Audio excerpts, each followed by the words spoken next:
Thanks everyone for joining us today. My name is Abrar Chuktai. I'm a senior lecturer in School of Population Health. First of all, I will request Aunty Maxine Ryan for acknowledgement of country. Maxine is an Aboriginal woman from a Lapurus Aboriginal community located at the northern side of Botany Bay. She's a devoted wife and mother of 3 boys and loves spending her spare time with her family and 4 beautiful grandchildren. Maxine has a background in education with many years spent working in local public schools and community with families who have family members with a disability. She has passed on her passion of Aboriginal arts and craft to her grandchildren, especially shell art that she learned from her mother, a craft that has been passed down through generations in her family. Nuggambi, Nuggambi, Nuggambi, which means welcome, welcome, welcome, or hello, hello, hello in Darabul language. My name is Aunty Maxine Ryan and I'm from the Aboriginal community of Botany Bay. And I belong to the Darabul Nation. But I would like to acknowledge Bidjigal clan, the land we're meeting on, and acknowledge my elders, past, present and those emerging.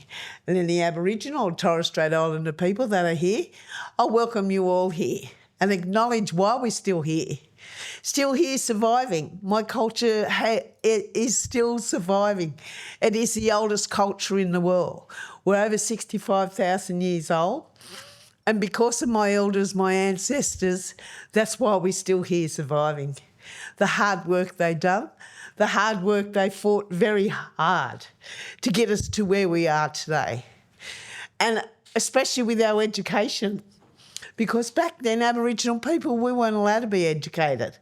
I was brought up on a mission and we had no voice. When we were brought up on the mission, they were our voices. So my parents, they weren't allowed to be educated or work either. But when my dad was allowed to go to work, he had to wear his tag because back then if Aboriginal people didn't have the tag or that paperwork, they would take it. That was part of other stories of our stolen generation.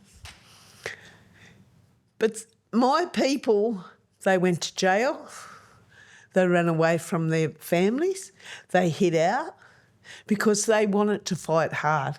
They wanted to fight hard and get our rights to where we are today and for Aboriginal people to become Australian citizens. And that's what I do every year when I go and welcome those other cultures into Australia. They become Australian citizens and we welcome those. And because I do work in schools and I'm passionate about going into schools to teach the young generation on how to look after the beautiful land and water, some of the parents, they come up to me and they say, oh, Aunty Maxine, I remember you. You welcomed me into Australia. I become Australian citizen. And it is so nice to hear that. And the children, they put their hand up. They tell me their stories because they might come from one of those families. And I love listening to their stories because I love learning other cultures and I love teaching mine. And we are together as one. And I teach them that big word respect because it's all about respecting each other, respecting each other's cultures because we are different. You know, we look different, smell different, we eat different food, we talk different languages, we wear different clothes. And that's what I say to the children. The journeys that you will take is lots of journeys on this land. Aboriginal land always was, always will be, that a young generation, they will sit next to a different culture. They will meet another culture, another person. They will pass somebody who is different to them. But that big word respect, that's what it's about. We all keep on living together in Australia as one, and we can all keep doing that for thousands and thousands of more years. And as I say, they are our future. They're our leaders. They will be running my country one day. And I'm passionate about teaching how to look after the land and the waters. As I say, The water is very important to me because I did grow up on a mission. You know, we got our rations and everything, but we still had that tucker there. And that's what I teach the children, the importance of looking after the land, looking after the country, because that's who looks after us, our mother. She feeds our animals, our plants, and she feeds each other. She looks after all of us. And if we keep looking after her, she'll keep looking after us, and we keep on living in Australia for thousands and thousands of more years, together as one. And that's what it's about. And as I say, they are our future. We are their role models. Everybody here is their role model. We're the role models for our young generation. We are the role models wherever we go. Whether we go home, whether we go to work, whether we go on country, we're still their role models. And that's what we got to keep on doing. So I thank you all for the hard work that you do, being their role models and showing our young generation what we can do and what we can achieve and what they can achieve. So please keep on being their role models, because I am a proud Aboriginal woman in my community as a role model, and that's what I'm proud about. So you be proud on what you do too, and the young generation, because they won't forget you. They won't forget that face, that smile, that laugh, that nurture we give them. They won't forget any of that, because we're the role models. So keep on doing your hard work, and I'll keep doing mine. And the children, as they grow stronger, they'll keep doing theirs. So, and I say to the children, you have your beliefs and I have mine. We have our dream time. They might go to church every week. They might have their God. They have their culture. And that's what I teach the children at school. If that's how they perceive in their God, that's their culture. We must respect that. And, you know, they must respect mine. And that's what we talk about. That's what our yarning circle's about, is teaching.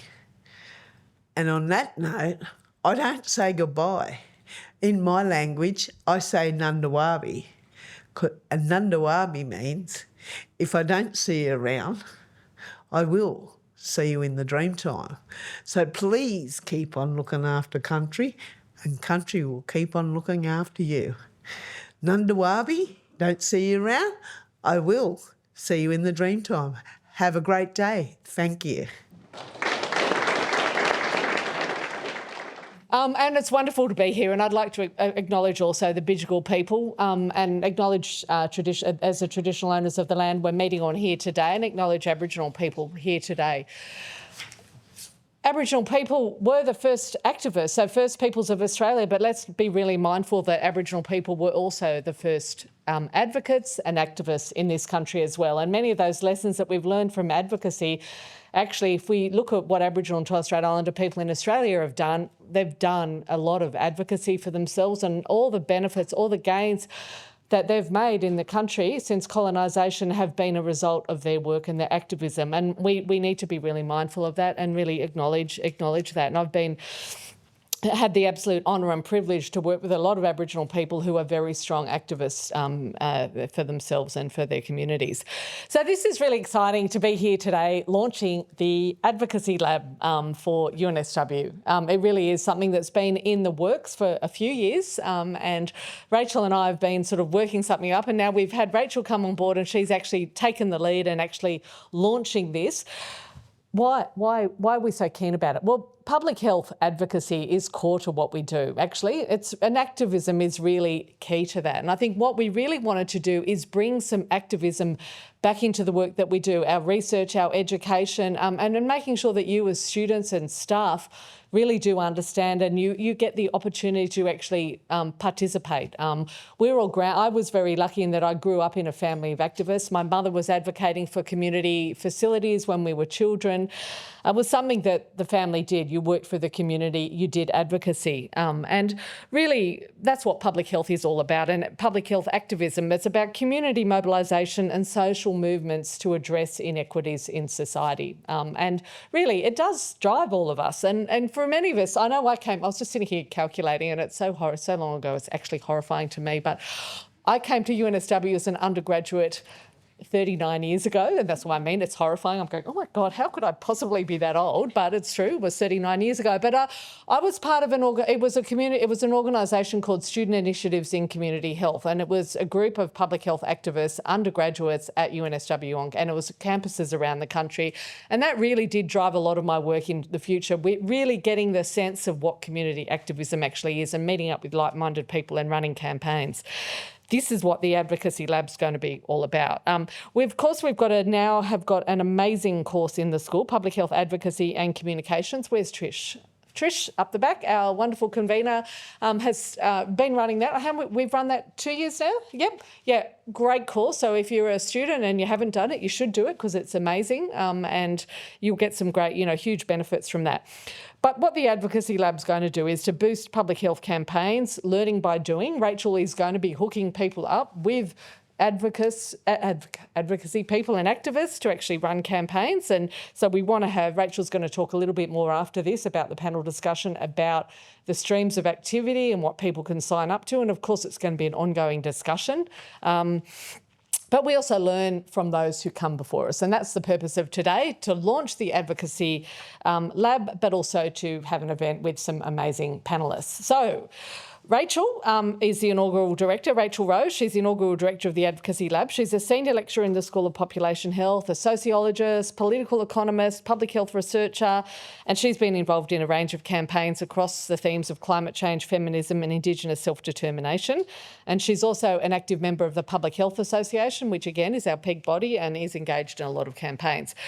We've got some very special guests. I'm just going to go through the bios and then they'll come up. Fabulous guests, and it was really delightful to have them here. So we have Erin Longbottom, who's a nursing unit manager at St Vincent's Hospital Homeless Health Services, and she works on the front line with the most vulnerable people in the community, providing essential health care.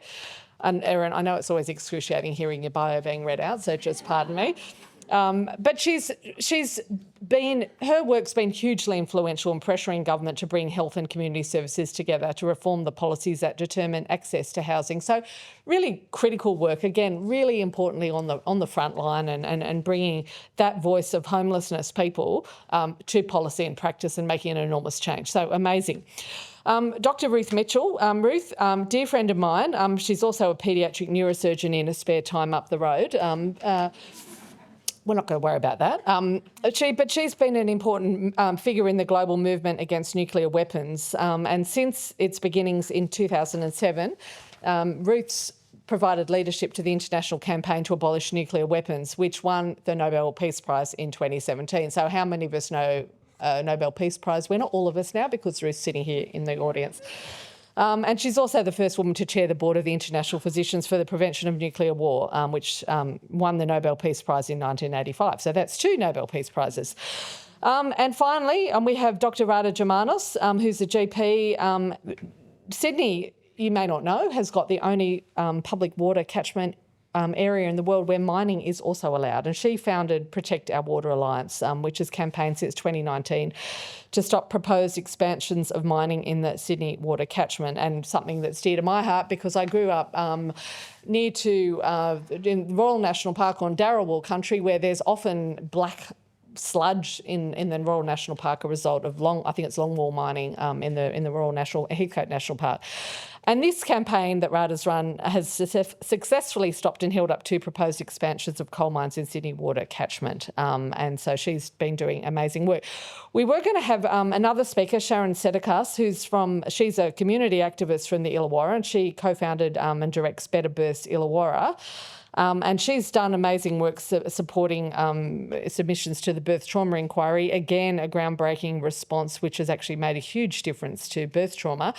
But unfortunately today she is supporting a migrant woman who's in labour, and we decided she was better off there than here. So we will bring her back at another time. We thought that was a perfect excuse. So we absolutely. So I'm going to hand over to Rachel now, and we're going to kick off with the panel. So welcome everyone. I'd also like to acknowledge that we're meeting on Bidjigal country and to pay my respects to elders past, present, and of course those emerging. The Advocacy Lab is about doing, but to do, we also have to learn from those who've come before us. So today we have these 3 incredible guests. And to kick it off, I just wanted to ask you, how did you come to get involved in the advocacy that you do? Maybe, Erin, would you like to kick us off? Sure. So I started working for Homeless Health in 2013, and I'd started at St Vincent's a few years before, and I'm an ICU nurse by trade. When I started working in homeless health, I grew exponentially in terms of my knowledge and understanding of priority populations and people who were, I guess, living on the margins of our society. And I think the thing is, when you see something, you can't unsee it. And every single day you see people who I would say that when you do work with people, it's fantastic when you can and help somebody and support them to exit homelessness and do all those things. But eventually you get to the point where you're like, as soon as I help that person, there's 15 people to take their place. So helping one person is not really achieving that much. What we actually need to be doing is thinking about how we stop people from becoming homeless in the first place, and how we stop people, how we remove barriers to accessing the health system for them. So I think what that meant is then I was really driven to go, I can't do this anymore, just one person at a time. This needs to be bigger than that, that we actually need to help more than just focusing on, helping this person and that person, but, how do we stop people from actually ending up there in the first place? And I think that's where, for me, that momentum started. It's probably very relatable for a lot of us, I think. I don't think I've met a single public health student in my teaching who hasn't said at some point, I realised that I needed to do something about upstream factors. Rada? I guess I kind of came into environmental organising, or like the environment movement, when I was in uni. So I was at Sydney Uni for a long time, doing my undergrad and then at medical school. And it kind of wasn't until I was like in medical school, so 4 or 5 years into being at uni, that I finally got involved in the Environment Collective, finally. And at that time, there was a campaign going on in northwestern New South Wales. It was a blockade, a direct action campaign that went on for a few years to stop the Maules Creek coal mine, which was a new coal mine that was being built in the Laird State Forest. So it was actually Australia's first coal mine blockade, and it was also a forest blockade because we were trying to stop this critically endangered forest from being destroyed for this coal mine. A lot of my friends were involved in that campaign at the time. I wanted to be involved. I was a bit scared. I got there eventually because I started dating somebody that was really involved. So that's a classic way to get involved quickly, is try to impress somebody that you're newly dating. So anyway, finally I got involved, yes. And that was actually I took a year off med school that year, fortuitously, and actually kind of deep dived into direct action, blockading and that kind of campaign, direct action campaign.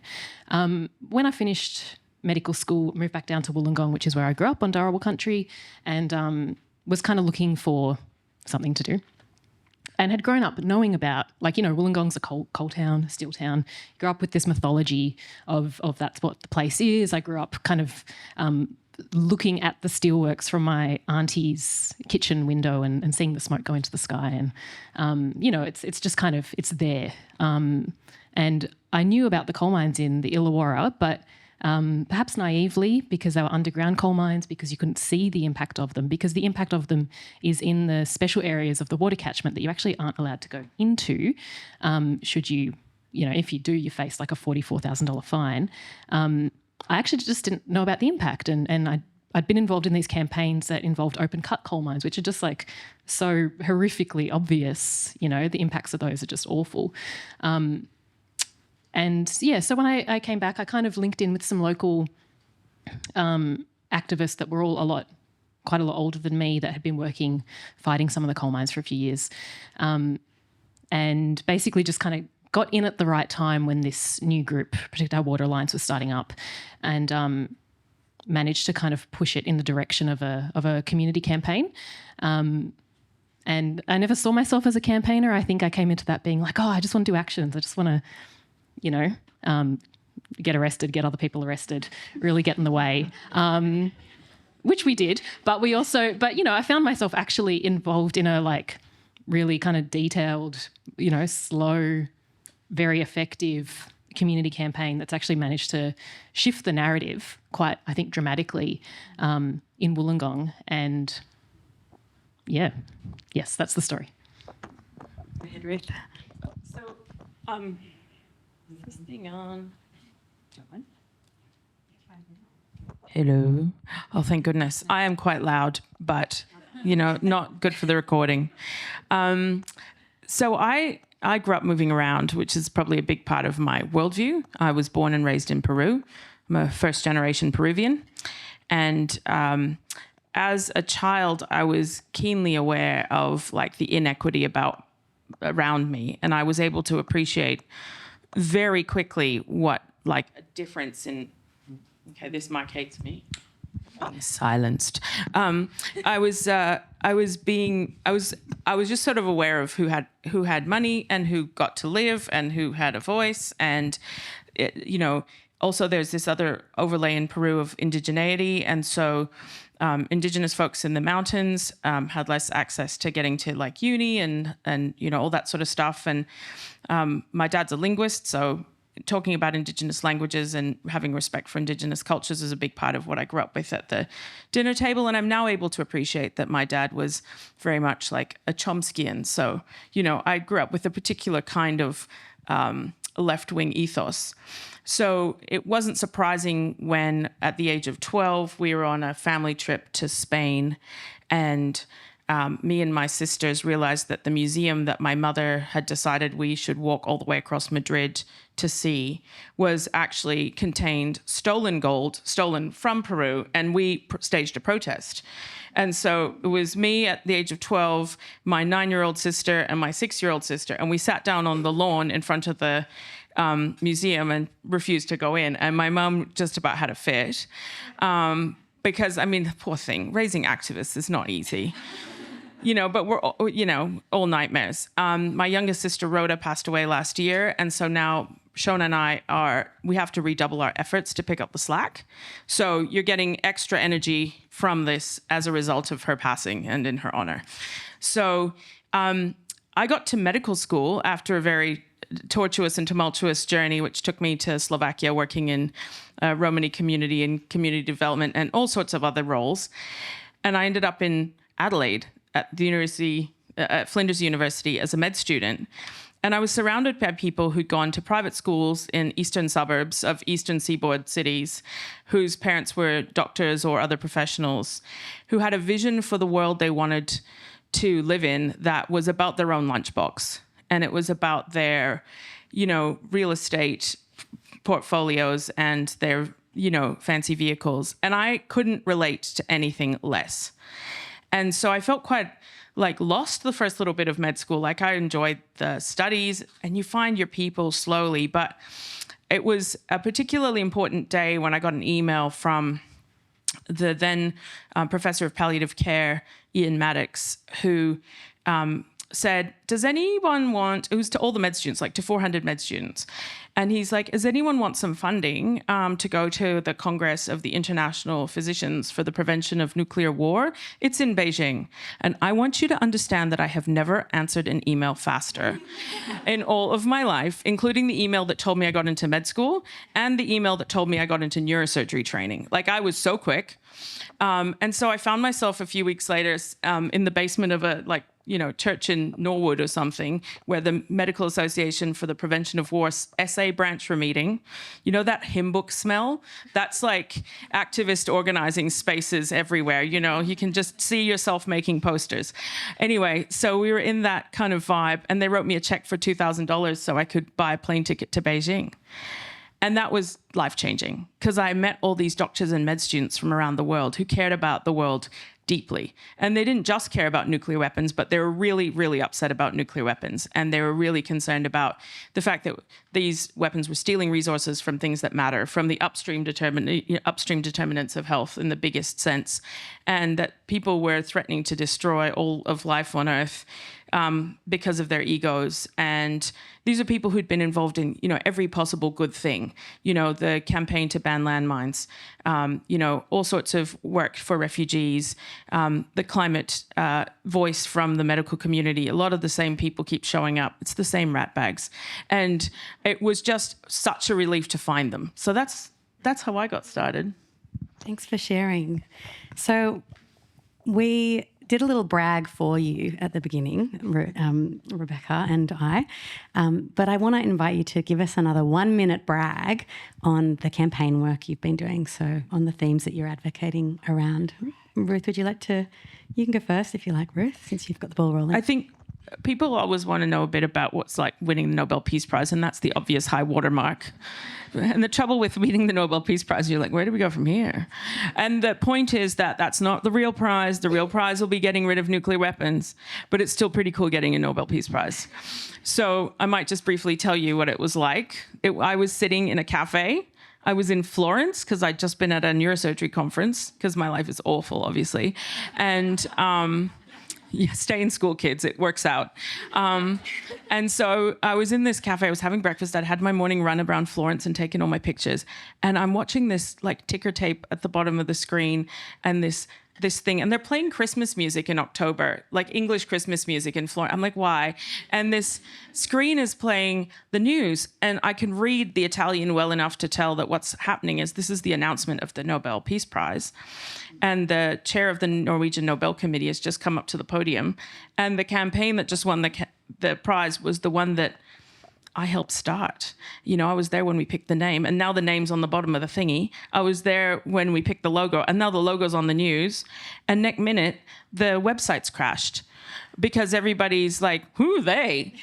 And so there'd been some discussion. We knew we'd been nominated. Should we get a media statement ready? No, let's not bother. So fortunately, Tim Wright did get one ready.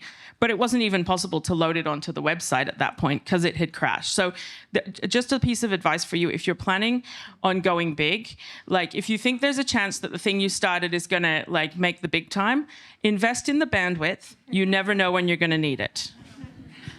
And just also to give a bit of context to when you win a Nobel Peace Prize, it wasn't just Ruth and a couple of really nerdy neurosurgeons. It was how many people won that prize together? So and people that are not the campaign that won. Yeah. And so when we went to Oslo, there were like 300 of us campaigners who went to Oslo, and we wanted to make sure that we really showed up, and that people in Oslo and people watching from around the world would be able to get a sense that that it takes a community, like it takes an entire organized village of ratbags to shift the dial like this. So yeah, it's a team sport, absolutely. Okay, Rada. So Protect Our Water Alliance hasn't won any major awards, but what's been the most rewarding moment, do you think? Okay, I'll come to the most rewarding moment in a sec. Okay, so pre-Protect Our Water Alliance, so Power, Protect Our Water Alliance, started in 2019, but I was part of an action in Wollongong. Sorry, when I say action, I mean like a protest, right? Activist speak. But I was part of a protest in Wollongong in 2015.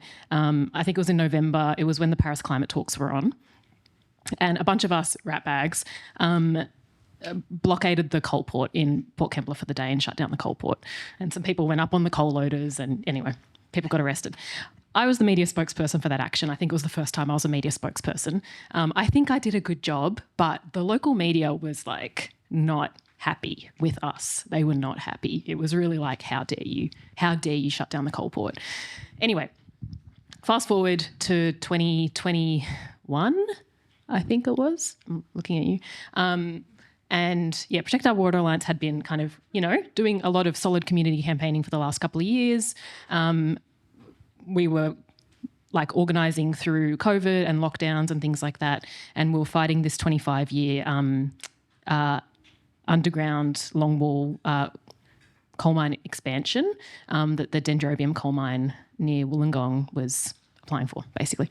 And we kind of mobilised enough community opposition to that expansion that even though the state government wanted it to go through, it went to this thing called the Independent Planning Commission. So basically, if you're a coal mine operator, you want to do a big project, there's enough opposition from the community. It has to go to this independent panel.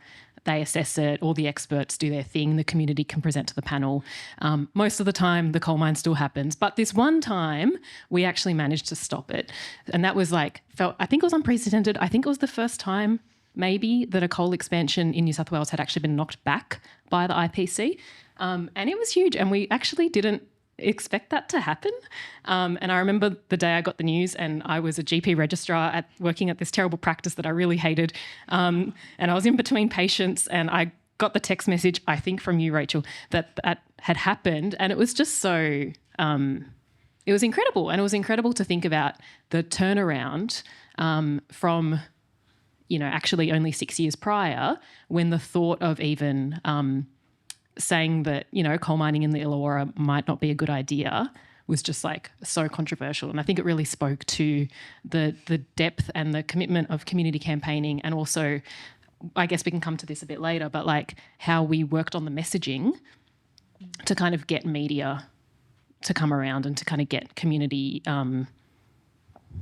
perspectives or opinion to come around and build popular support. So that's my brag. How about you, Erin? Have you got a brag for us? Yeah, I do. Well, I would say one of the things that's really, really, I think we all know that when you advocate, there's real highs and there's real lows, and there's just times where you feel really down, especially when you're looking in the face of human suffering every day. And I think I've been doing quite a lot of advocacy work, which we'll get into a little bit later, around asylum seekers and temporary visa holders who are sleeping on our streets right now. And what we did is we actually made a documentary to show to decision makers to, I guess, try and help them understand from the voice and perspectives of people with lived experience what they were experiencing. So we had 4 people that were featured in the documentary, and we ended up being able to show it in Parliament, in New South Wales Parliament House, in their theaterette.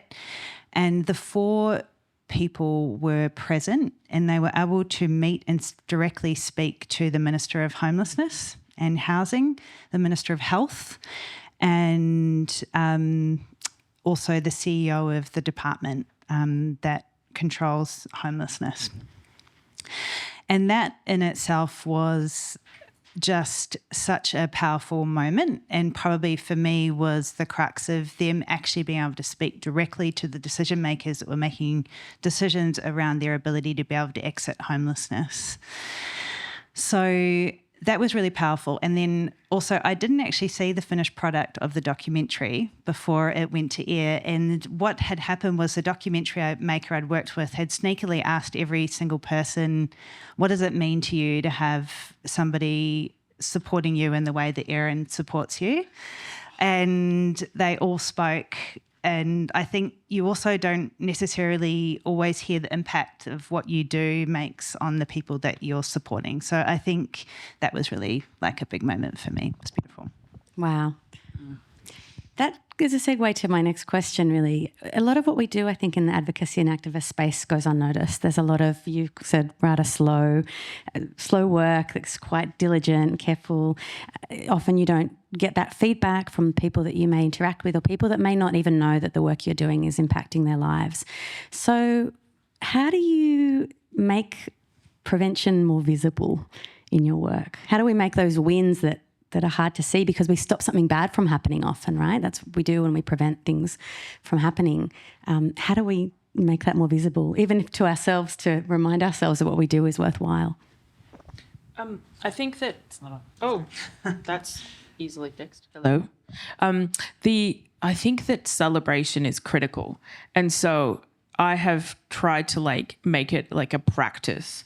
And so when I'm giving talks about nuclear weapons and, the imminent destruction of all life on Earth, very cheerful. I try to focus on and tell a bit of that story of the highlights. And so the highlights aren't just that we got a Nobel Peace Prize, it's getting a treaty through the United Nations. It's making sure that we've centered the voices of survivors, including the Hibaksha and Indigenous people in that. Those are wins. Celebrating the participation of communities in the work, telling those stories and drawing on the strengths that we have together is a practice that we have to embed in everything that we do, in every time we talk about the work and every opportunity we have to share the message, because otherwise people just get super depressed. And there is a place of depression that is a natural part of the cycle of you have to be really upset about the situation to want to do something about it. So you have to feel all the feelings, certainly. I think that on the really big highs, I try to get something like champagne involved, go big. When when the treaty came into force, I was in Melbourne and we were it was lockdown times and it was raining outside, but I made my friends come to the park and we sat in picnic benches and drank champagne in the rain, because it was important to do that together, even though it wasn't we're not breaking any public health laws. You're on your bench, I'm on mine, but we really just had to mark that, even if it looked ridiculous. And so I think even if it's absurd, I insist on celebrating. It is a core value.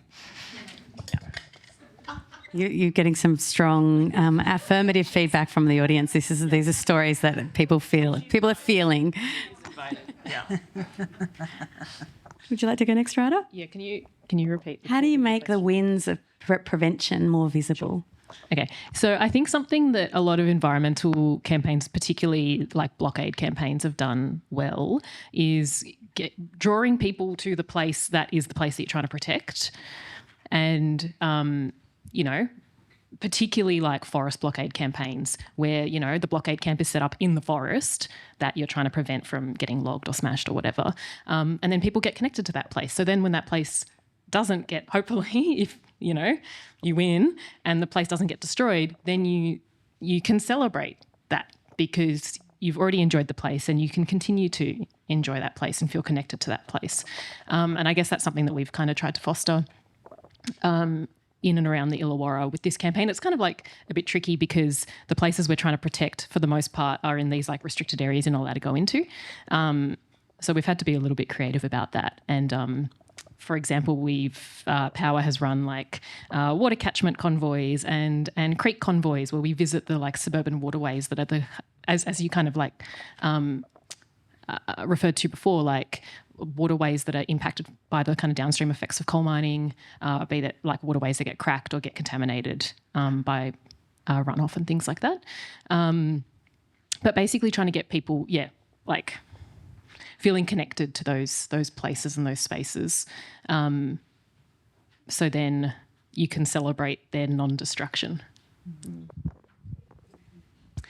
It's a bit of a tough one actually to answer, I think, because I would say that the team I work for, I think media is a big thing.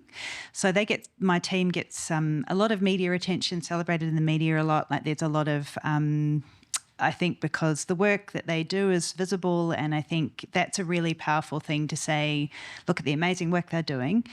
But then I think the really challenging bit that I find is that I do a lot of work with a really invisible cohort of people that the media are not interested in.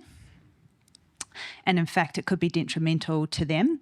So I do find that really challenging, to be honest, because while there's small wins at times, I still haven't affected any policy change. There's still no systemic change for that group of people, and I'm not sure whether there ever will be, to be honest, in terms of the wider Commonwealth issue around immigration. But I think I'm sure we can get a state-based win around homelessness, but we'll see. Yeah, it's tricky. You raise an important conundrum, I think, when working on issues as big as the housing crisis, nuclear weapons proliferation, climate change. How do you make these really big global challenges seem like tangible things that you can campaign around?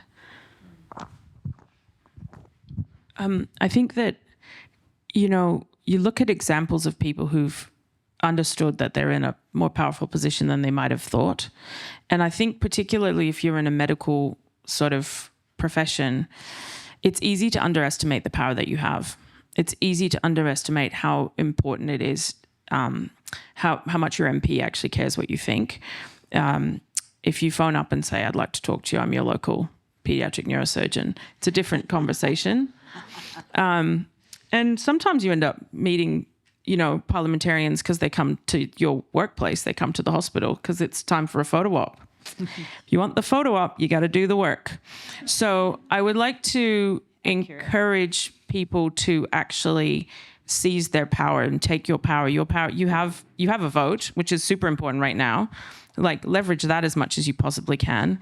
But also, when you enter into a profession that people like to think there's a benefit for them if you're, collaborating with them, and they need all the wins they can get. So don't forget the power that you have to shift the dial with politicians, and don't forget the power that you have with the public. Like, I forget how much my patients and their families care what I think about things that haven't got to do with like brain tumors or shunts or whatever else.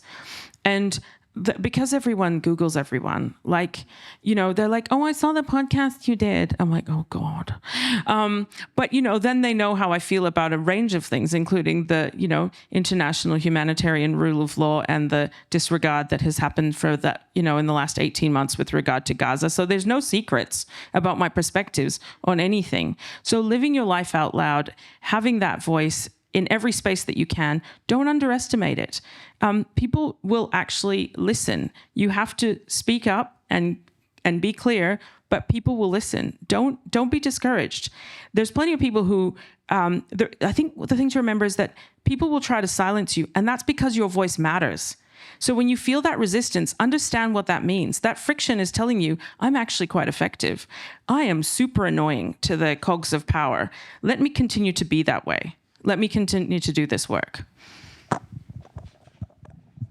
Yeah, I think I like what you're saying. And I feel like as a GP, I think I'm quite well placed to have lots of conversations with people. And for 18 months, I've had my Free Palestine sticker on my water bottle, on my desk. Everybody sees it. We have lots of conversations. And I think that that's really, useful. And people Google you and they're like, oh, I saw you on the telly.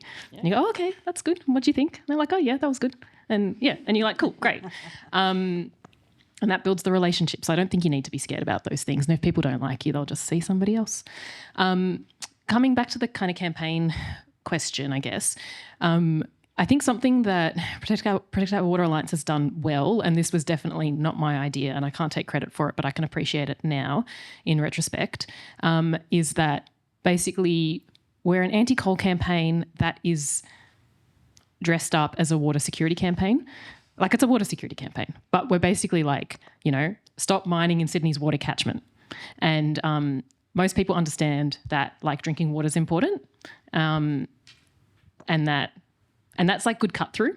So it's like, yeah, we're an anti-coal campaign. Yeah, we're like we're all greenies. We all, want a safe, livable climate, etc. But we use the water security thing as a good cut through, and that's actually been really effective in the Illawarra as a, historically kind of coal mining area. Yeah, I think we definitely haven't gotten as much traction, like when we've done media where we talk about like climate issues, it's a bit big. It's a bit overwhelming. and I think it's a bit easier to kind of lose people. So I guess I come from like a grassroots community campaign that's kind of like hyper local, and I think that that's a good way. I think that's a good way to cut through. What's the question again? How do you make really big challenges seem like something tangible to organise around? So interesting to your point around using your power. I think I agree with that, but I also think working for a hospital or LHD can also restrict what you have to say, because you can't, because you're representing the people that you work for, your employer. So I have found that a huge advantage in some ways, because I have the support of the organisation to a certain extent. And to be honest, I push that as far as it'll go. But the other part to that is I also have to be mindful about what I say. And sometimes I don't want to be. Mm-hmm. And I think a lot of the work that I do have to do is actually, I find I sit with a lot of discomfort with it, which is just annoying the crap out of people and being really persistent, not giving up, calling everybody I can think of that will potentially influence that change, and people that I probably shouldn't really be talking to in the position I'm in, like from a hierarchical perspective, but I do and I get away with it. But at the same time, the hospital is hierarchical. So, it's I get tall poppied a lot. I get, you're in the media too much, you're this, you're that, kind of that kind of vibe. Your service is in the media too much, but people don't understand we are in the media because we don't have any funding. And they sit from a privileged position where they're from a funded service where they have permanent positions and a service that works. And we're sitting often from a position where we have we have staff that are not funded appropriately. It's philanthropic funding. We're struggling to get enough staff to run a service, to do certain and innovative things that we're always doing. But I think part of that is that it's not an easy beast to work in, and you just sometimes have to find workarounds. Can I just get a bit of a vibe from the audience? So who here's come from a clinical or medical trained background? Can I show hands? So probably about half the room. So we're public health practitioners and soon to be public health practitioners. Many of us will have come through clinical pathways. If you're a postgrad student, you've probably worked in the healthcare system for a few years at least. So it's coming up anyway, so let's tackle it head on. You're all from some form of medical training. How do you leverage that in your advocacy work? Because interestingly, all of you work on issues that are not healthcare focused, right? Erin, yes, you're in a hospital, but you're really talking about the housing crisis, about people's access to welfare, to housing, these very important bases of health for a population. And you two are working in war and nuclear weapons and climate change, but you're all medically trained. And a lot of our students and people watching this later will relate, I think, to the position you're in. So how do you make that work to the advantage of the campaigns you're involved in? Me. Do you want to go first? No, you go first. Oh, okay, God. All right. Yeah. How do you leverage it? I don't know. I guess there's this whole thing, right, of like, I often, in the campaign, I'm often the person that's like the media spokesperson. So I don't like to rabbit on about I'm a doctor in my usual day-to-day life because I think it's a bit wanky. But for the sake of the campaign, I will. And so I'll always be Dr. Rada Germanos from Protect Our Water Lines. I guess you just play on the respectability thing. That's my short answer. So I've taken my kind of talking points here from the people who started IPPNW. So there are a number of people who started it, but the two who you kind of would find the most if you Googled it are two cardiologists who they met at cardiology conferences at the height of the Cold War. And one of them was Eugeny Chazov, and he was at one point the health minister for the Soviet Union. And he was Brezhnev's cardiologist. And he had a keen interest in thrombolysis and did a lot of early work on thrombolysis. So he was an academic cardiologist. And the other guy invented this little bit of kit you might have come across in your training or on telly called the defibrillator, Bernard Lown. So he was a Boston cardiologist, and they got to be mates, and they were like brothers. And they've both passed away in the last few years. They made it to 99 and 100 respectively, I think. And Eugenie Chazov's granddaughter is a cardiologist, and she's an academic cardiologist, and she teaches medical students in Moscow, and she is a co-president of IPPNW now. So I get to work with her on my board. So his legacy continues, and I get goosebumps thinking about it. That at this time in history, we have people connecting and working on having difficult conversations about nuclear weapons across that divide. So for me, there's a few things. One is that our medical kind of communities, fraternities, whatever you want to call them, provide a place for conversations that can't necessarily happen other ways. So the place for kind of diplomacy and connection. And what happened was that Chazov and Lown realized that there was no point talking about the causes of sudden cardiac death if we were all going to face a sudden nuclear death. And so thinking about the possibility of what happens if we have even a limited, this is the language that gets used, a limited regional nuclear war in the Indian subcontinent. So let's say India and Pakistan decide to go at it hammer and tongs, and they use a little tiny few couple nukes here there. So the modeling that's been done, the very good modeling that's been done, shows that even 3% of the world's nuclear arsenal would lead to the starvation of a third of the planet within 2 years. And we know why. And so this is a climate issue, and it is a health issue. And the paper that shows that modeling is in Nature Food. So it's not in some hippie journal where we normally hang out. So it's proper work from the Rutgers climate modeling crew. And so the other thing is, so we come as doctors who care about health and about the big picture determinants of health. We care about the future of our patients. What is the point of digging out a brain tumor, and scraping it off the floor of the fourth ventricle and potentially causing cranial nerve dysfunction if we're all going to get smithereened tomorrow?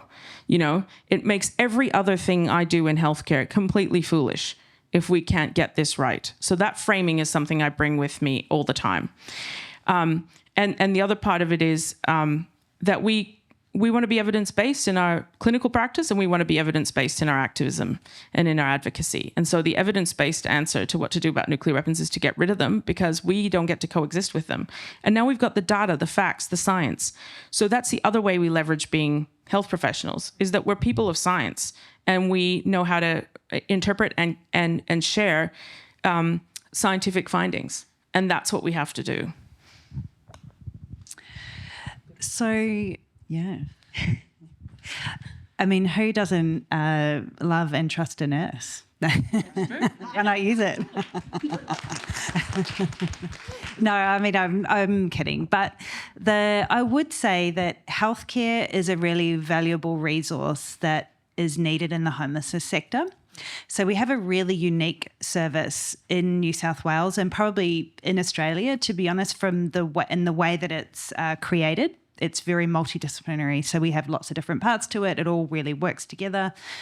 So over many years, I've been integral in building that service to what it is now, which is really taking quite a significant range of healthcare services to where people are at on the street, and actually making it more accessible. And I think partly from that, but partly also over the last 10 years, I've worked really hard to become a sector leader. So, and I am a subject matter expert. So if anything happens in the sector, people generally come to me to get a sense of whether it's going to work, what's happening. I've got MPs that will call me if there's an issue that they've identified and they're worried about it, or they want to understand it better. So generally, I'm definitely the brand that I've built up, but also I think it has helped because we are one of a kind. We're a really unique service, and it's a health service. So, and that's unique within the homelessness sector and really valuable, really sought after. Like the work we do is critical really to the success of anybody exiting homelessness. So. I think probably for many of the teaching staff and researchers at UNSW also, we know that once you become someone who's available to media, and if you're good talent, they'll keep calling you, right? Yeah, a few nods.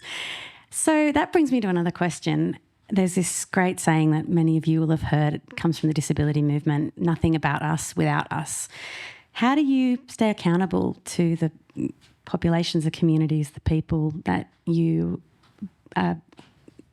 your campaigns are really about, in which you might include yourselves, of course, but how do you stay accountable to everyone? Maybe, Erin, this is one that you want to lead us in. Yeah, I think this is the thing that I'm the most passionate about in advocacy, because I am an advocate, but I have not got lived experience of any of these issues. And I think the power that I have seen is in people who are living it and have lived it, being able to speak to decision makers and people who can influence change, because that is when the change happens, and I have seen it directly. I would also say too, taking a politician out at 6 a.m. in the morning and to see people sleeping rough and see how much of a challenge it is for them to exit that situation that they're in is really powerful. That makes the change, to see it in action. And I think being able to also give that person sleeping rough an opportunity to speak to the decision maker, the MP, the Governor General, the whoever it is, that is also where there's a powerful shift in their thinking, I think, in understanding of that, what is actually happening in that space, which is actually that it's not that person's fault that they're in that situation. And often people experiencing homelessness get blamed for being homeless, for not having a home, when we know there's not enough housing in New South Wales or in Australia. So, yeah. Do you want to go next? Sure. So I think one of the things we've been trying very hard to do is to centre the voices of survivors of nuclear weapons.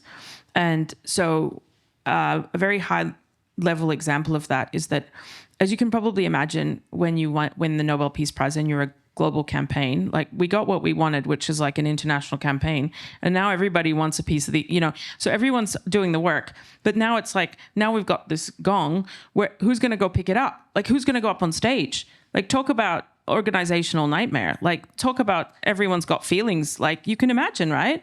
And so one of my friends said, "Oh, now I see why the Beatles broke up," and I think that's real, like sometimes success has some downsides. It brings out a different side of people. And so what we actually decided was that we needed to make sure that we had a survivor of the use of nuclear weapons on the podium.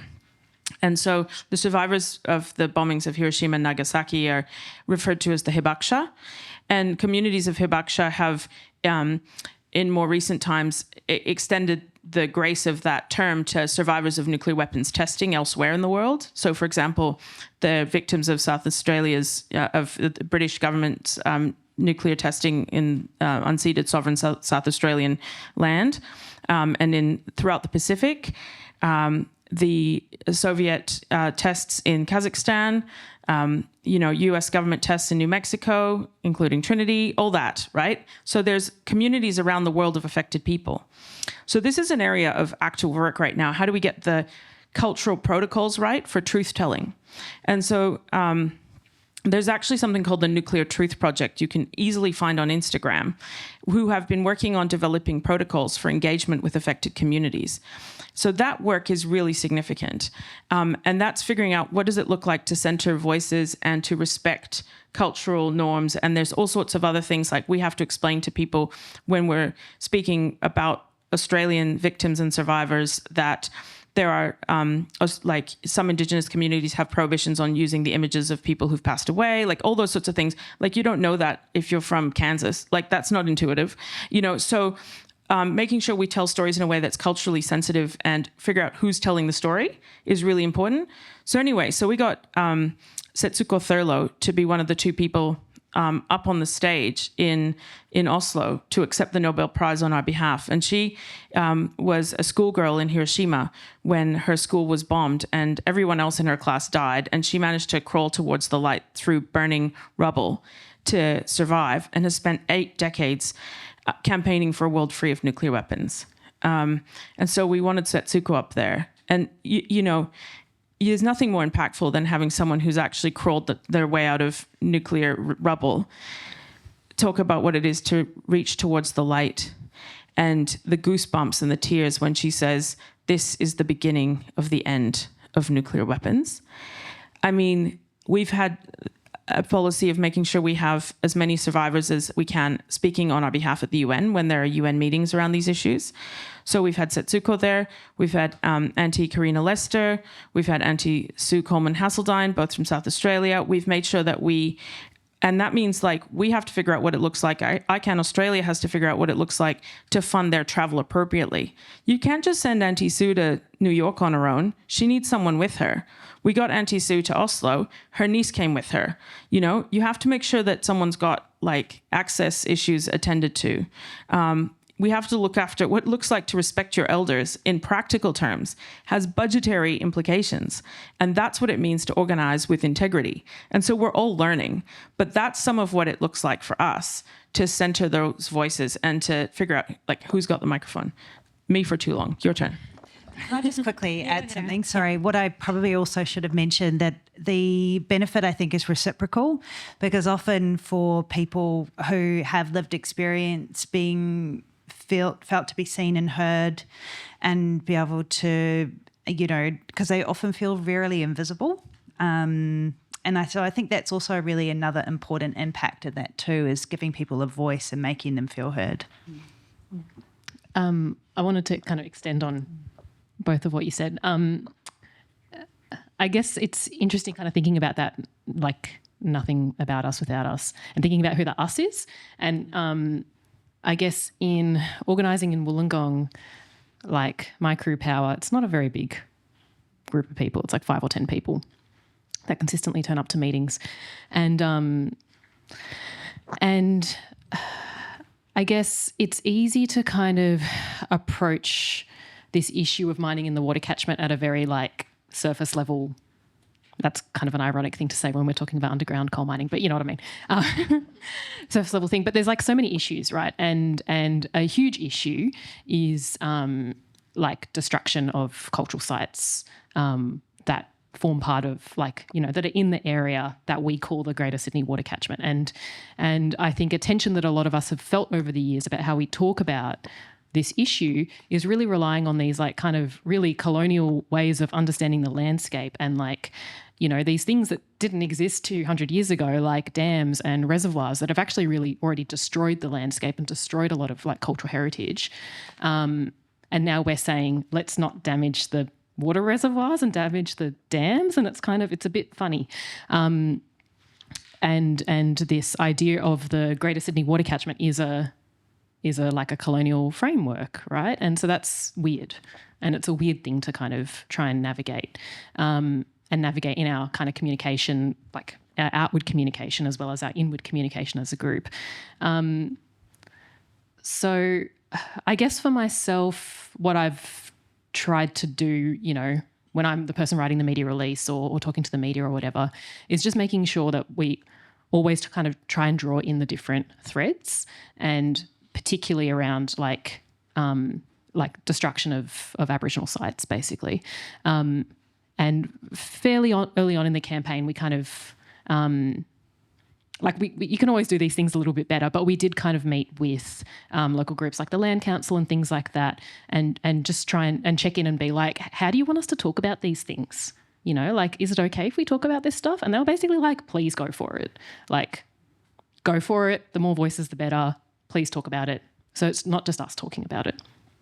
So we've kind of just run with that, basically. But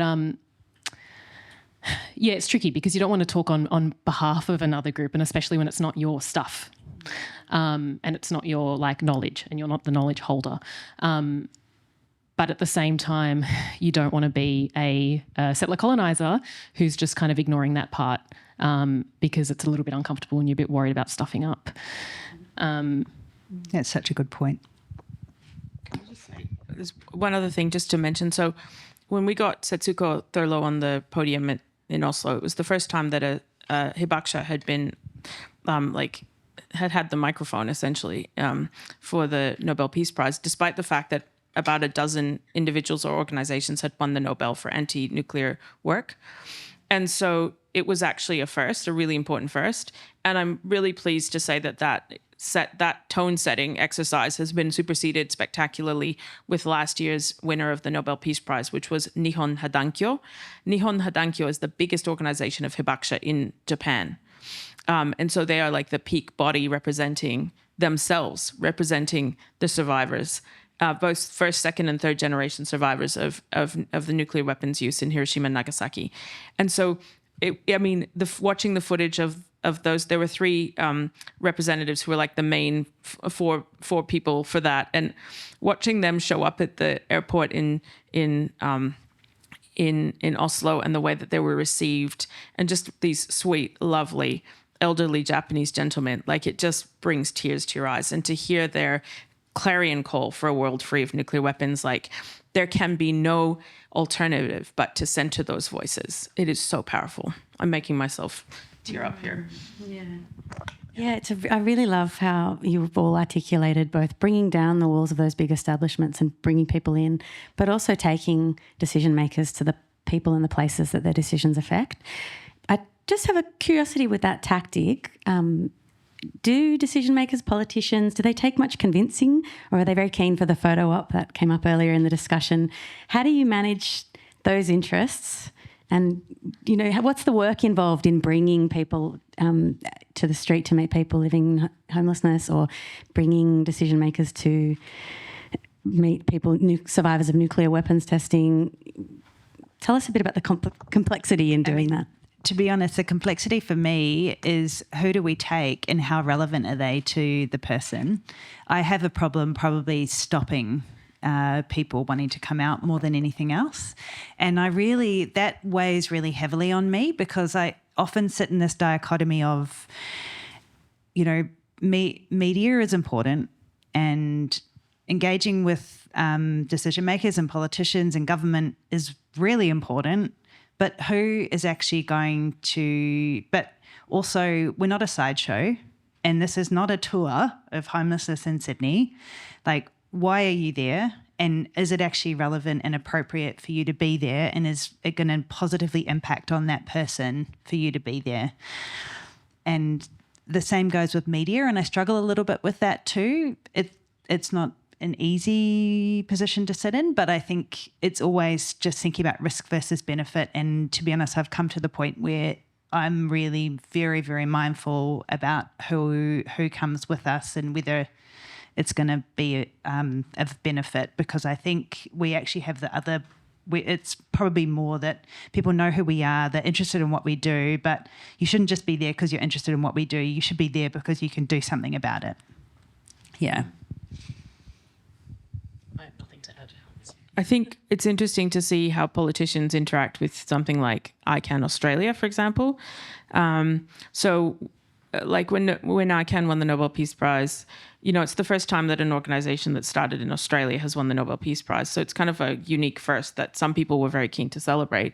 And there was some good media pickup of that. At the time, the Victorian Premier, Dan Andrews, was extremely happy to run with this as being a Victorian success story. And in contrast, we had stony silence from the federal government. At the time, the Prime Minister was, what's his name? Anyway, obviously he didn't remember us, so we've forgotten him. It was Malcolm Turnbull. And so what's so funny was, like, I got to meet him recently at like something for the Australia Institute, and I introduced myself, and he went like kind of a little bit pale, because I think he clocked that, like, we won the Nobel Peace Prize and you said nothing. Like there was nada. And what I find now so funny is that we're on the same side of a very important discussion, which is about AUKUS, about this terribly silly waste of money, trilateral military alliance where we're just writing blank checks and selling our sovereignty, giving checks away with our sovereignty, and have no independent foreign policy, and we're paying for nuclear enabled submarines that we're never going to get, and it's just so disgusting. And I understand that Malcolm Turnbull doesn't like this, partly because he signed the previous deal with the French, so there's lots of reasons he doesn't like it, and it's not the same reasons I don't like it. But how interesting to find myself on the same side of an issue as someone who had previously, completely snubbed the progress we'd been making. And so there's always more nuance, than that one encounter or lack of encounter that you're having with a politician. And just as your life will change, theirs is definitely going to change, because they're going to have their job for less time than you are, guaranteed. And so it's just keep, you never know what conversations when the table's going to turn. Yeah.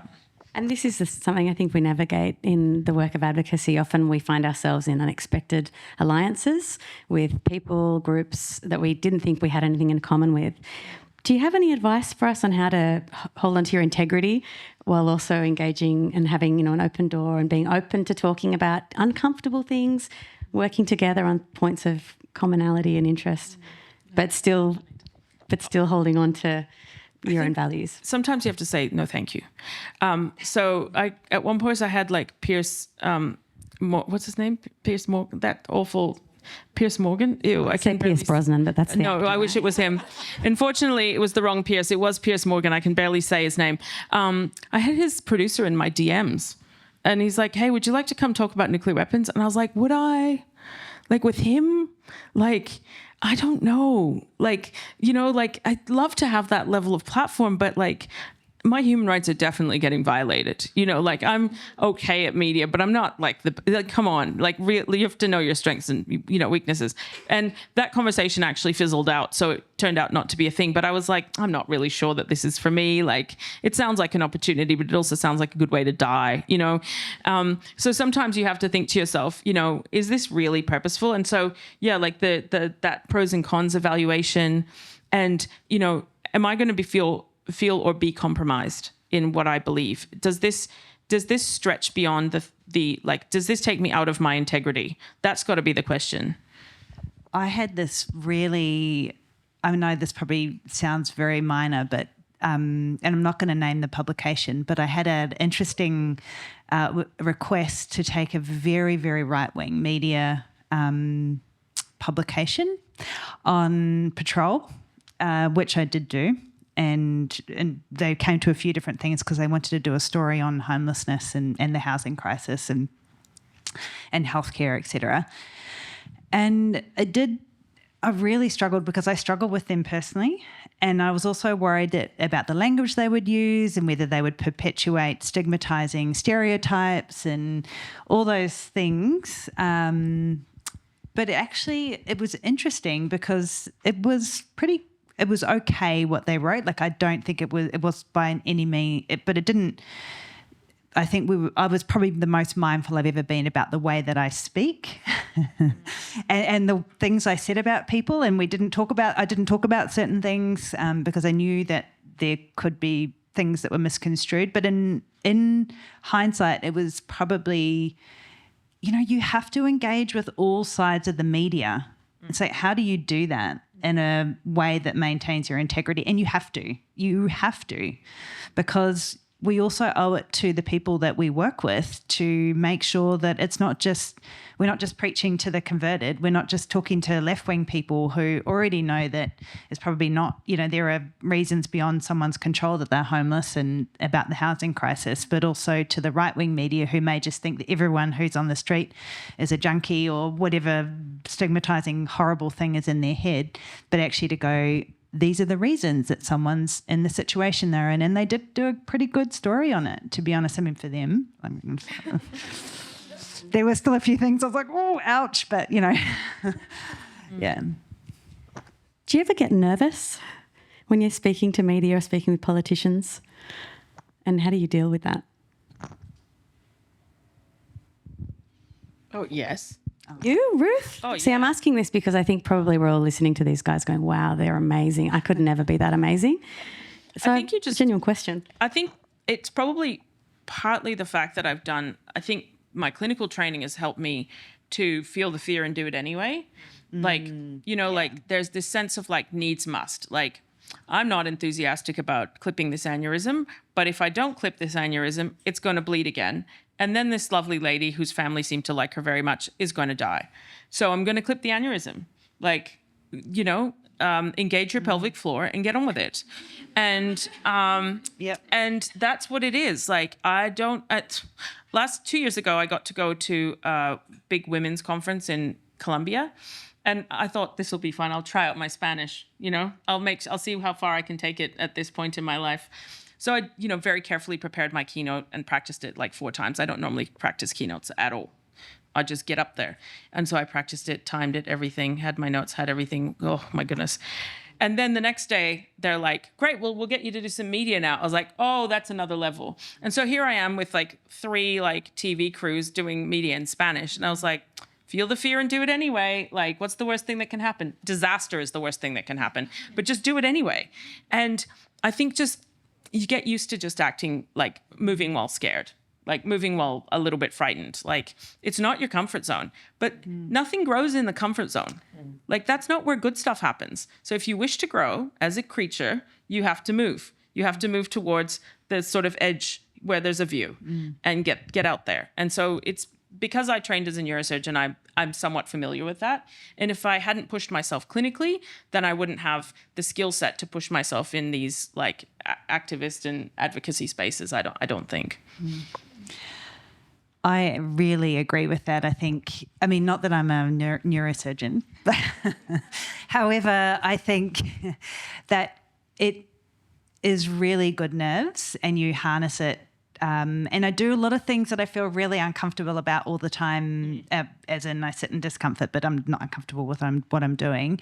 But I think like with that article I was telling you about before, some of the things I heard myself say back in the article was quite patronising, I thought, to people who were homeless, and it was the way that they'd taken it. And that I think that's too, sometimes it makes me worry about, I have such a huge responsibility the way I talk about something, and understanding how then that gets said is key as well.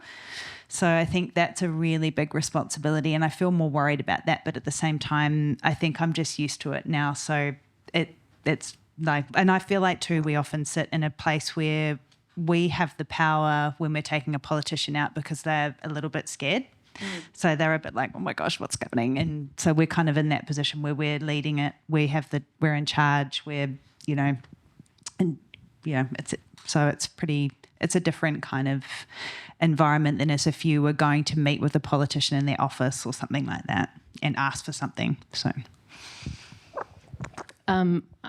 maybe because I'm a little bit more of a baby than the two of you, and I'm a bit closer to being, like I've been working as a doctor for like 8 years now, but like I can remember being an intern. I'm sure you can too, and I'm sure you can remember being a new grad. But I guess I just want to speak to that,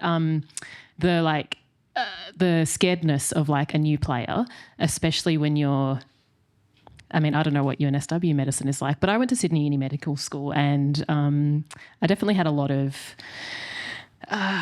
I felt like a lot of our lecturers fostered a strong sense of precarity in us, which was really not fantastic. And you really felt the kind of conservatism of the medical establishment there. And so I felt fine about kind of getting involved in activism and stuff when I was in uni, but definitely feel a lot of concern from other people being like, but if you do this, you might lose your registration or things like that, which like does make you feel a little bit nervous. Like I don't feel that nervousness now, but I guess there is an element of sometimes there are some things that you like can't control. And like, for example, sometimes in a particular protest situation, you might not be able to control everything. Or if you're doing an interview with media, you can't necessarily control how your words might get spun. And especially if you're in I guess I'm kind of like in like private practice as a GP. So, people can Google me and then choose to not come see me if they think I'm really problematic or something like that. So, I guess there's also this element of like potential reputational damage and nervousness around that, which you can reassure yourself about, but sometimes you feel that from other people, and blocking that out. Learning to block that out can be really freeing. Can I just give one example? Sorry. But I had to do a press conference with the Premier and 4 of the most senior ministers of New South Wales Parliament last year. And I've never felt more icky in my life, because I felt like I had to get up and say, what you guys are doing, I mean, please, is this the cone of silence? But I do think I had to kind of get up and say, thank you so much for the funding that you gave us, and da-da-da-da. And it was absolutely 100% kind of, I got used for my profile, I think, and to represent the hospital and whatever. But I also felt really uncomfortable with that, and I was really nervous, because you just have to get up and speak. Every single major press outlet was there, every media outlet was there, and you have to get up and speak, and nobody asks you a question. And I've really underestimated what it's like to get up and have to give a statement without somebody asking you a question. And then the funny thing was, somebody asked me a follow-up question, I was fine, but also that was nerve-wracking to me, because I also, didn't feel really comfortable being there, although there was advantages to being there for the people that I work with, but I felt like it was a really moral thing for me, quandary for me, and then it was also difficult. And yeah, it was interesting experience, and those things build you, because then you understand more about yourself and the way you work, and you can practice for next time and whatever. But I can relate to that on one level, because there have been a couple of times where you're the speaker because, oh, we got the Nobel laureate here. Great. You're like, oh, you do not know who you just asked to come speak. I'm going to tell everyone to free Palestine and ruin your recording. Like that's what's going to happen here. And so, but people think, oh, you would be like the inspirational, starting speech at a lecture, at a conference that's got, little to do with nuclear weapons, but it's like vaguely medical or something like this. And so having those kinds of places and that kind of positioning, you're often, on stage with people who you're like, oh, no, we're not on the same team. Like I'm a broad coalition girly, but, And so, and then one of the other interesting spaces I found myself in, which just sounds so bizarre to even like acknowledge that this kind of space exists, is like the Summit of Nobel Peace Laureates. And so there's people that like, have Nobel Peace Prizes who show up to summits to, talk to students and get everybody to think about what the world could be. And then there's people who are drawn to those sorts of things, who are kind of like Nobel adjacent, who have a whole range of agendas. And the overlap is not there some of the time. So you have to think carefully, and you're like, I think we're about to be in a photo op with someone who I really can't be in a photo op with. How am I going to manage this? And so being able to like, as discreetly but as promptly as possible, alert organizers like, we need to change the configuration of this lineup. Like, I can't be at the front of this protest if that person's at the front of this protest, like that kind of thing. That's really tricky stuff. And you have to have very good situational awareness and work with whoever else you're there with who's like-minded to kind of gauge those moments, because you don't want to shame your hosts. You don't want to so there's some real complexities there. And I think that in any setting, you'll have there's the potential to have those challenges. There's people with differing agendas. And like you say, like sometimes you realize, hang on, I'm feeling used. Like I'm a lever being used here to market something that isn't my message, that isn't for the benefit of the people that I wish to advocate for, the issue I wish to shift the dial on. And so being aware enough about that, like that's the pointy end of all this work. It's not easy, but it's helpful to know that other people also find it not easy, people as fantastic as yourself. Yeah. So last question from me. what advice would you give to me as a new student in public health, interested in getting involved in things advocacy and activism? And maybe we could circle back to some of the themes that came through early on: friendship, trust. It's not all about being the person in front of the cameras necessarily or winning awards. There's a lot of other things that I think you've spoken about in this discussion that I'd love to hear. Just maybe some wisdom that you could share with us if we're interested in getting involved more. What would you like us to know? There's actually a space for everyone, and everybody has skills to contribute. And that's actually true. I remember when I first turned up to my first, blockade camp, I was there with this girl I started dating who I was infatuated with, and I was like, I'm going to go with you up to the blockade. And I got there and I was so scared, but I was trying to play cool. And I was just like some dork that was studying medicine, and there were all these crusty punks everywhere, and I was like, really feel out of place, but I'm trying to play cool. And thankfully, one of the people that was really involved in the media team at this blockade was like, oh, hey Rada, come hang out with me, and I can teach you how to write a media release. And kind of took me under his wing a little bit. And I knew a little bit of first aid, so then I could be, when we did a big action, I helped coordinate the first aid team. And just little things like that actually kind of got me in. And it was really good, because then it was when I went back up to the camp, I had a role, and I could be like, okay, I'm not going to be the person who's running around in the bush in the middle of the night locking people onto machinery, but I can write the media release. I'm pretty literate. I can, call the media. I can be the person that's back at camp, getting the story out and kind of wrangling the local media. And, there's lots of other people that really don't want to do that stuff, and they're really fit and they really want to run around the bush in the middle of the night and, do big 20K walks and do all this high adrenaline stuff.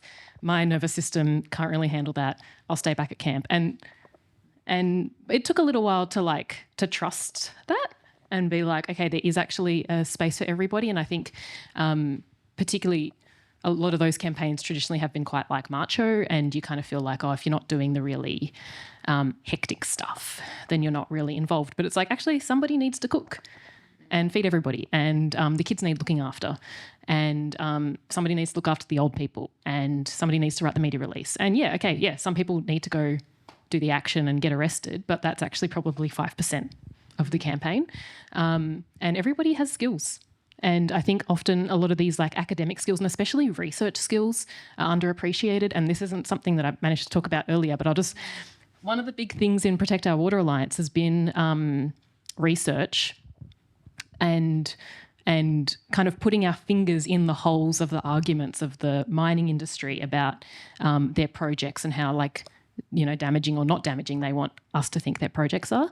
And so a lot of my role in the campaign of the last 5 years or so has been trawling through these 1,300-page environmental impact statements. I'm not a hydrogeologist, but I'm pretending to be, and I understand a bit about statistics and whatever because I have a science degree. But doing this really boring work of trawling through these documents to find the holes, and then using the skills that a lot of us have as clinicians of decoding jargon for lay people, and doing that kind of science communication work and explaining, all of this stuff that is meant to be really complicated, and I think intentionally complicated, so your average person feels like they can't tackle it and it's totally unintelligible.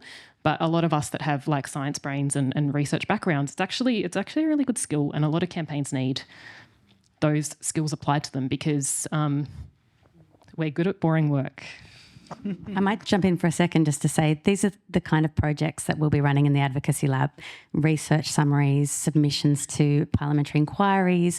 We'll be doing a range of things, not just research and reports, but they are skills that we have, I think, here at the university. We're very well placed to support community organisations and campaigns with this kind of work. And we have some campaign streams that we're already lining up with some of the organisations that these guys are part of and others. So the Advocacy Lab, it's just advocacylab@unsw.edu.au if you want to get in touch to talk further about some of the campaign work we'll be doing. But I'll pass to you, will I, Erin or Ruth? So I think that I would like like I'm trying to think about what did I need, what would have been helpful if someone said to me when I was little. And I remember what Ian Maddox said to me, who wrote that email. We had like an orange juice in the volunteer cafe and talked about things. And he said, look, Ruth, I have found it a lot more helpful to ask for forgiveness than permission. And I think about that a lot, because now I'm the person who I would actually like people to be asking permission. I'm the chair of the board, don't you know? And I'm like, no, it's still true. Like, it's actually still helpful for people to be brave, and to feel the fear and do it anyway, as we spoke about already, but to be brave and be like, I think I can see a chink in the armor. I think I can see an argument. I think I can make a new point. And sometimes you get inspiration, like when you're at the podium with the microphone and you're like, I'm going to try out this speaking this little note. It might not land. Let's try it. You may see that there's someone you could engage with or talk to and you hadn't thought about it. So feel the fear, do it anyway.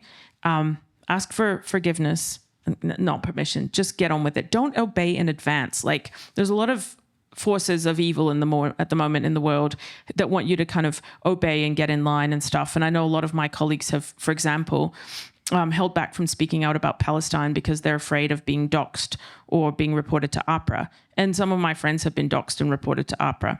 I've just been called names so far. But don't obey in advance. Like, don't hold back from saying the things you want to say, from speaking out and being, being yourself and having the integrity of what you know in your heart to be right and true, because of the fear of consequences. You want to be measured and you want to be thoughtful and you want to be strategic and significant, but you don't want to be silent. Don't do that. And I think the other thing I would say is that don't underestimate the contributions you uniquely can bring. I think about what was my unique contribution at the time when we were starting up ICANN, when we were like picking the name and the logo and all that stuff. Some of the names that got floated, like, I can't begin to explain to you how they would not have connected. And it's people who've been in the work for decades, who are dear, dear souls, like elders of the movement. But they just didn't have this kind of campaigning energy. They just had no idea how that would read on like social media or any of that stuff. And you may have technical and like kind of knowledge, expertise that is to do with forms of media that the people who started IPPNW or even ICANN won't really know or understand. One of my younger colleagues and friends plays TikTok like a Stradivarius. She's extraordinary. Emma Pike. She does these, get ready with me. So she does her skincare while she explains like nuclear weapons and abolition. It's masterful. It's so good. Like, I can't do that. Like, I can talk to a mic, but like, I'm not going to be get ready with me. I can't multitask. Like, I'm either going to get ready or I'm going to tell you a story. You don't get both. So don't underestimate what it is that you might be able to contribute that I can't do, no matter how hard I try, that these people can't do. You have something we don't have. And your job is to figure out what that is and to add that to the mix, add that to the community of voices, and let's find ways to work together. I was thinking too, it's really important to advocate for something that you feel passionate about. So I guess it's also identifying, and that can sometimes be the challenging thing, is what is it that you want to advocate for? What levers can you pull? What could you actually maybe change? And I can't agree more with the things that you said. They're all very accurate. The only other thing maybe that I would add is also back to lived experience. So I think the power comes wherever possible, where you can elevate the voices of lived experience and where people who have the experience of it can actually be the ones doing the work, advocating as well, or being able to speak, because I think giving people that power is incredibly important. So we've come to that time. Who's got a burning question? We might need a mic runner. Someone was going to help with this. Thank you. Thank you. That's just been an amazing 90 minutes and really inspiring. And I've had a question running in my mind for the past hour, and you're talking around it and evoking it, but it's about the kind of your experience of forging social relations within the work with the people that you're working with? Because, you've talked about celebrating with champagne in parks in COVID times, but, you've also evoked how difficult it is, how emotionally difficult it can be, times when it might be really fraught between you. So I'm wondering if you could share something about anything you've learned about how to sustain those connections with the people that you're working most closely with.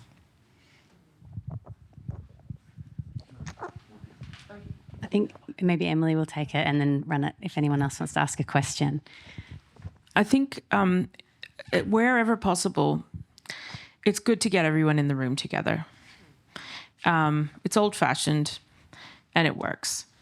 And if you can get food in there, that helps too. So do the work together in community in as many ways as you can. And it's not always possible. And certainly the pandemic has helped us to see that we can get an awful lot done online.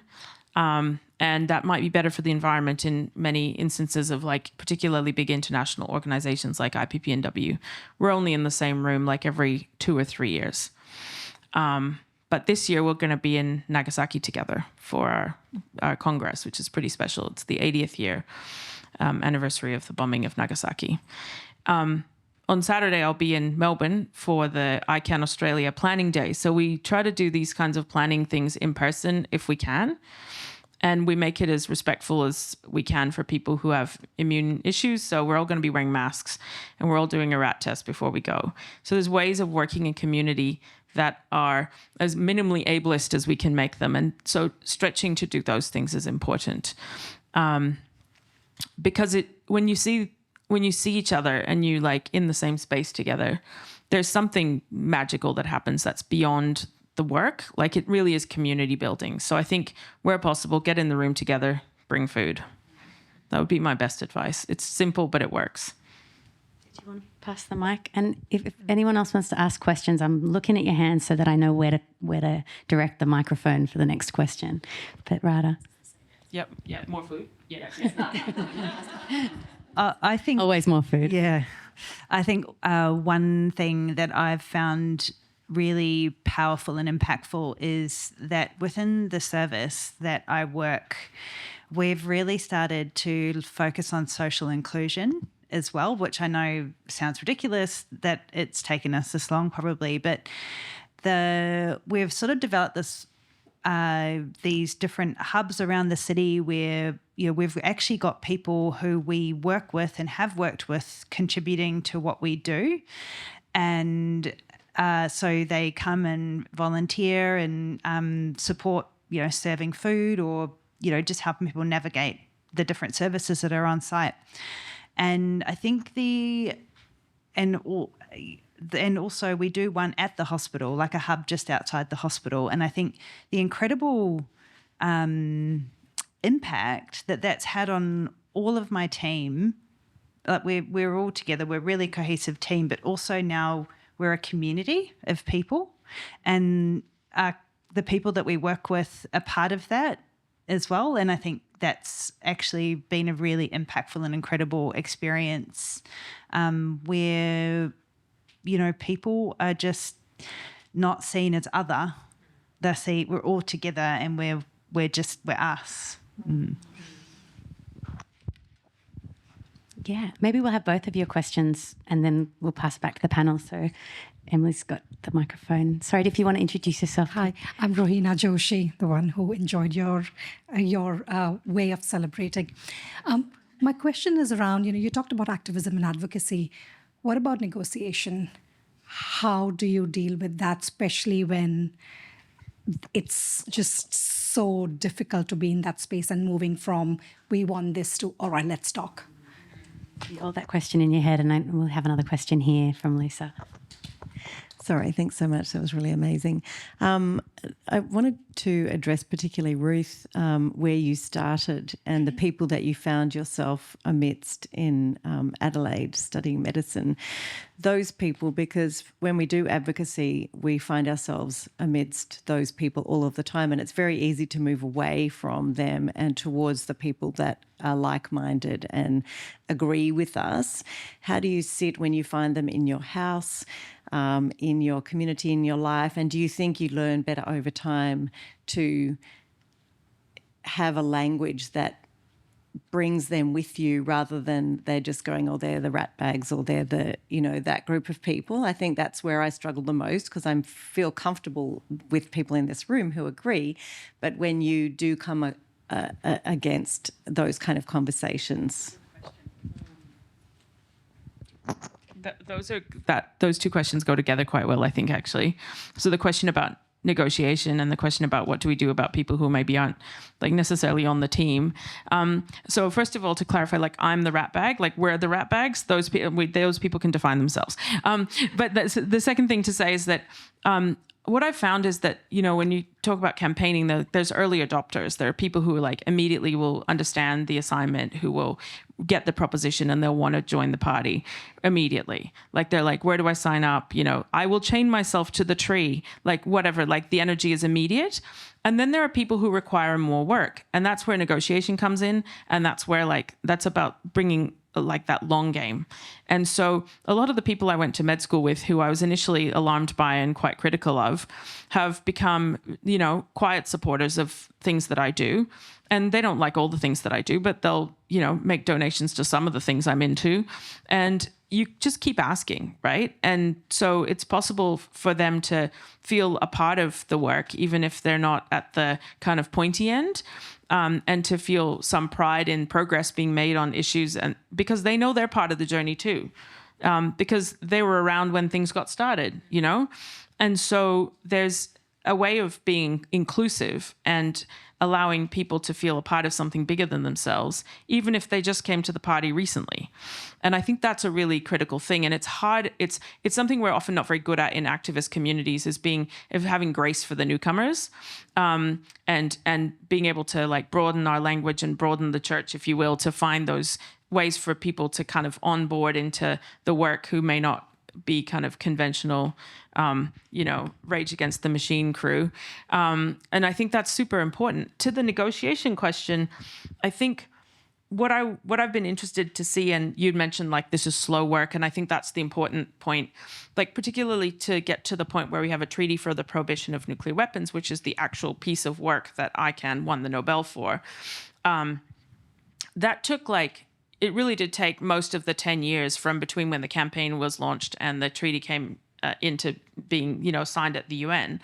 And a lot of that was finding who are our partners. So there are other civil society partners, and then finding countries that wanted to be champions. So like Ireland, Costa Rica, Kazakhstan, there's been some real obvious countries that wanted to come along, host Mexico, host humanitarian conferences where negotiations could occur.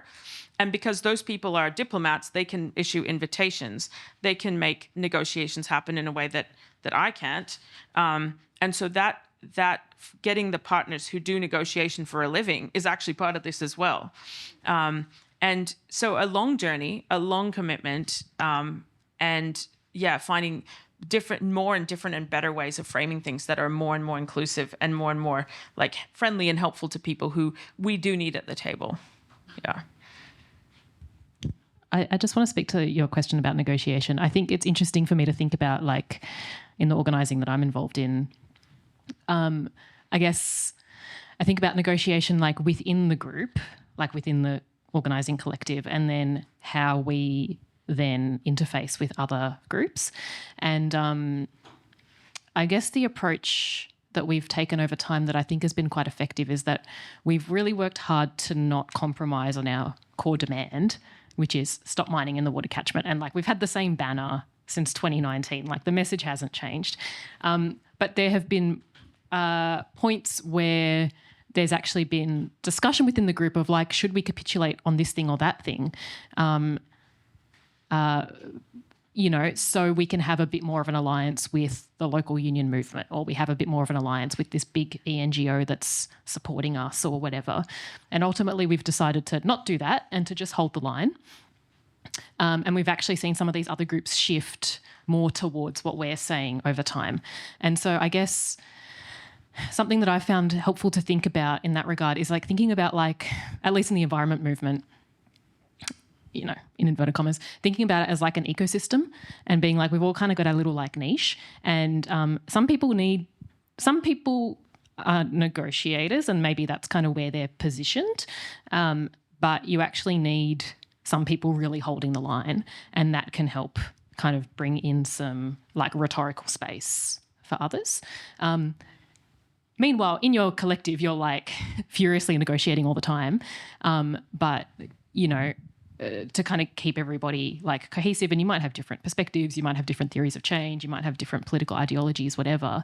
But like you're all kind of there because you agree on like the core issue.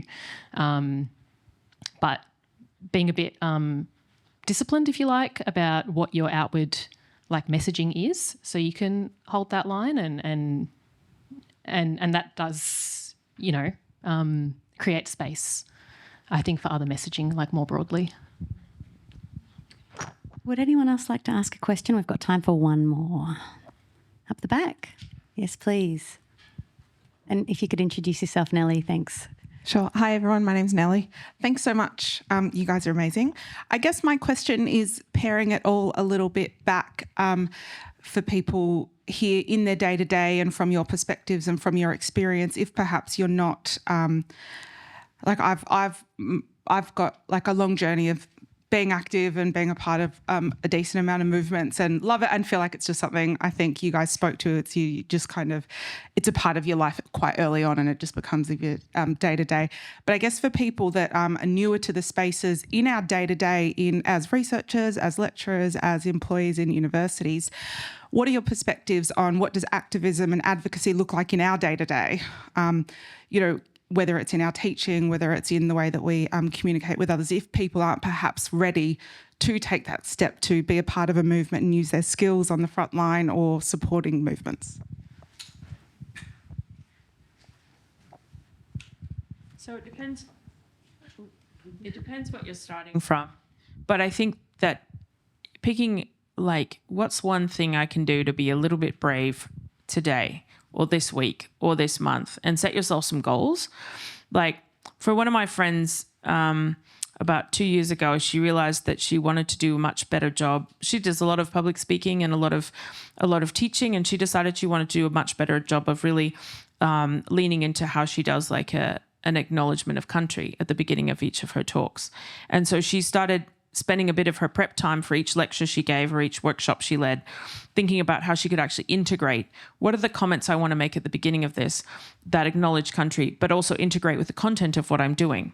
So for her, that was like the step that she took. And she did that for 2 years, is really made that her main practice. And as she did that, because of her openness that gave her, she was able to find other ways in which she was like, now it's time to visit the way my language is kind of maybe a little discriminatory, you know, it's maybe a bit ableist, and she was able to see all these new ways that she could redo preparation for the job she's doing already. So I think it's about saying, what is it that I do already? What's my already existing life? And what are the like tweaks and modifications and kind of lenses that I can add that can make the work that I do, the way that my practice, have more impact? And be more transformative for anyone who's in my purview. And it starts within, like, how am I changing myself? How am I trying to be more aligned to my real values? And then how do I breathe that out in a way that it can transform my community and be part of change that's happening already elsewhere? Do you want to add to that? Yeah, but go on, Anne. I think too, like, it's a bit cheesy, but I probably what sums up how I started was the saying, I always thought somebody should do something about that, and then I realised I am somebody. And I think that's pretty much where I was at, where to be honest, I feel a bit overwhelmed by the amount of things that I know that need to change, because I see it every day. And when the issue about temporary visa holders and asylum seekers came along, and we discovered that there was a huge group of people who were sleeping on our streets in Sydney that weren't actually able to exit homelessness. So what happened is everybody got put into hotels, and Rada was working with me at the time. It was shocking. We all of a sudden had 60 people left on the street, and that's nothing for Sydney. And most of them were people who weren't eligible for any government support. And we didn't know what to do. So I think at that point, I just had to put on my big girl pair of pants and go, we need to do something about this. And actually, because I went around and talked to people about it and everyone was like, oh, that's terrible. And that was all that they did. And so I was a bit like, okay, so we actually need to do something. And I think for me, I sort of came to it that I had to do something. And I knew I had to do something. And I didn't have power, really. I just made power. I made myself do it. And I think I'm not a particularly extra special person. I just did it and just talked to lots of different people and tried to bring people together to do something about the issue. And that worked because all of a sudden we had the asylum seeker sector over here, the homelessness sector over here. Neither of them have ever spoken to each other about the issue. You bring people together, all of a sudden they're like, oh, okay, we understand what's happening over here, we understand what's happening over here, and now we can actually work together to try and create some change. And I think that just talking to people and I mean, you don't have to be the person leading it, but if you can start a conversation about it, that's a win. I just want to speak to like a micro level, I guess, for people that are like clinicians in the room. And I guess for me, I worked with Erin back in like 2020 and that was like a really fantastic grounding and extension of like my understanding of like anti-oppressive practice, I guess, in medicine or aiming towards some kind of anti-oppressive like praxis in my clinical work. And it's been interesting then going into like general practice where it's just like me and my patient or patients in the room and don't necessarily have the like framework or accountability of a team with you that kind of holds you a bit like to account or whatever. And I'm trying to feed this back to your question, but basically for me, I think as a clinician, like just reflecting and being like, am I actually practicing in a way that is like values aligned? And like, because that is stuff that you can change like day to day. And being like, how can I reduce the barriers for these patients? Or like, for example, I do in my daily practice, I do a lot of like gender affirming care for people. And so it's like, how can I make this process as like least awful as possible? And how can I make this like an affirming process for this person and change this conversation from a conversation about gender dysphoria to a conversation about gender euphoria, you know, for example. So how can, as a clinician, how can you be like an approachable person? How can you minimize trauma in your work? How can you do less harm? How can you actually bring like health and joy and safety to people? And that's all stuff that like you can do. You know what I mean? Like you don't need to organise with other people to do that. And if you work in a service like I work in a like quite progressive group practice and like we have good collegiality and we have conversations in the tea room and it's just like, you know, we feed back with each other and we've actually been able to have some really interesting conversations over time through relationship building, like amongst us as colleagues, talking about like, you know, how can we respond to welfare concerns for some of our patients? Like, how can we avoid getting police involved? What are some processes we can develop as a practice that can be like the most trauma-informed and things like that? And that stuff actually really impacts people's lives. So, you know, you don't often think about that as like activism. But like it is. I think it is. And I think our clinical work and our day-to-day work is an extension. I think these things like it's all connected, right? Like I think advocacy outside of the workplace is an extension of what you do with your patients. Yeah, thanks, Rada. And I think for those of us here in the educational space that is a university, a lot of what you're saying is very relatable and transferable to our work here as students, educators here at UNSW. I want to also acknowledge that people have travelled very far to be here today. People have travelled with their babies and many students contacted me before the event today to say, I can't make it, I'm in Perth, I'm in Darwin, I'm overseas. There will be people watching this recording in the future who are all over the world and I want to acknowledge them and thank you also for making time in your busy schedules to be here with us today for the official launch of the Advocacy Lab.